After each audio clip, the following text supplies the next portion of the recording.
Film shootings అయితే అయినాయి.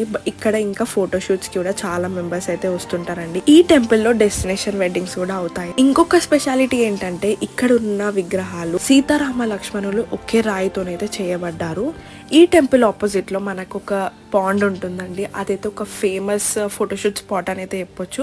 Pre wedding shoots, traditional photoshoots అలాంటివి చాలా అవుతుంటాయి. టెంపుల్ గోపురం అయితే చాలా పెద్దగా ఉంటుంది. మనకి దగ్గరలో ఒక శివాలయం ఉంటుంది, అక్కడికి కూడా వెళ్ళండి. అమ్మపల్లి టెంపుల్ వెళ్ళినప్పుడు ఈ టెంపుల్ అయితే అస్సలు మిస్ కాకండి.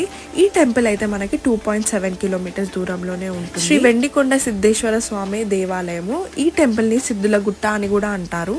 ఈ టెంపుల్ కూడా చాలా పవర్ఫుల్ టెంపుల్. అండ్ ఇక్కడ మనకి పైనకి వచ్చినాక ఒక మంచి బ్యూటిఫుల్ వ్యూ అయితే కనిపిస్తుంది టెంపుల్ నుండి.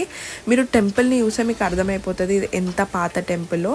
ఫుల్ వీడియో అయితే మన యూట్యూబ్ ఛానల్లో ఉంది, వెళ్ళి చూసేసేయండి. మీరు ఆల్రెడీ టెంపుల్స్ వెళ్ళి ఉంటే కింద కమెంట్ చేయండి.